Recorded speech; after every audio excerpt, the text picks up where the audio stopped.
ఒక విద్యావంతురాలైన మహిళ మీదన రౌడీ షీటర్ తెరిచినటువంటి అంశం. ఆవిడ నిజంగానే రౌడీ చేష్టలకు పాల్పడి ఒకప్పుడు బ్యాంక్ మేనేజరు, ఆ తర్వాతన ఆ బ్యాంకులో బంగారం దొంగతనం కేసులో నిందితురాలుగా ఉద్యోగం తొలగించబడటంతో సొంత ఊరికి వచ్చి నూజివీడి దగ్గర అక్కడ అరాచకాలు చేస్తూ ఆ విషయాలని గురించి జనసేన నేత ప్రశ్నించి పవన్ కళ్యాణ్ దృష్టికి తీసుకెళ్లినందుకు గాను ఆ జనసేన నేతనే కొట్టినటువంటి సంఘటన ఏదైతే ఇందాక మనం చెప్పుకున్నటువంటి బ్యాంక్ మేనేజర్ ఒక లేడీ రౌడీ షీటర్ కూడా ఉన్నారండో అని నిన్న పెట్టుకున్నటువంటి వీడియోకి సంబంధించినటువంటి అంశంలో సొంత గ్రామం ఏలూరు జిల్లా మర్రిబంధం చేరుకుని స్థానికంగా ఈవిడ చేస్తున్నటువంటి అరాచకాలు ఇప్పుడు పెద్ద ఎత్తునైంది. దావులూరి ప్రభావతి ఆవిడ పేరు.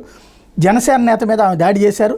ఆ నేత చేతులు కట్టేసి తీవ్ర వేధింపులు గురి చేశారు. కుటుంబంతో కలిసి క్రూరంగా దాడి చేయడంతో ఆయన స్పృహ పడిపోయాడు. కృష్ణా జిల్లా పెనమలూరు మండలం గంగూరులో బ్యాంక్ మేనేజర్గా ప్రభావతి కొంతకాలం పనిచేశారు. నూజివీడు మండలం సీతారాంపురానికి చెందిన వైసీపీ నాయకుడు కౌలూరు యోగేశ్వరరావు ఈ బ్యాంకులో 380 గ్రాములు బంగారం తాకట్టు పెట్టారు. పోర్జరీ సంతకంతో ఆ బంగారం కొట్టేసిన కేసులో ప్రభావతి ఆరోపణలు ఎదుర్కొంటున్నారు. దీంతో ఆ ఉద్యోగం పోయింది. అప్పటి నుంచి కౌలూరు యోగికి ప్రభావతికి మధ్య వివాదాలు నెలకొన్నాయి. ఈ క్రమంలో నాటి వైసీపీ ప్రభుత్వ హయాంలో మంత్రుల్ని తాజాగా రాష్ట్ర మంత్రులు నారా లోకేష్, వంగలపూడి అంతటి ఆమె కలిసి తనకు న్యాయం చేయాలని వేడుకున్నారు. అయితే ఆమె వ్యవహార శైలిని తెలుసుకున్న వాళ్ళు ఈ విషయంలో ముఖం చాటేశారు.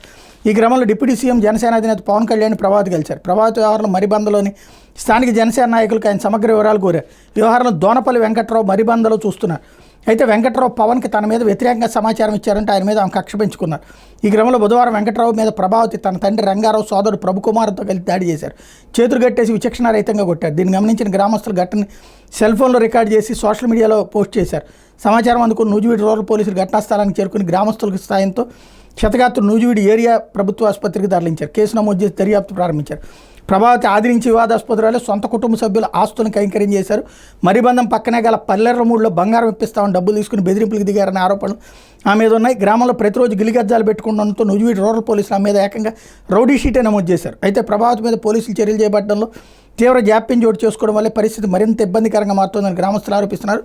ప్రభావతి ఒక పథకం ప్రకారం గతంలోనూ ఇప్పుడు అధికార పార్టీ నాయకుల పేర్లను వాడుతుండటంతో పోలీసులు ఆమె మీద చర్యలు తీసుకునేందుకు జంకుతున్నారనే ఆరోపణలు ఉన్నాయి.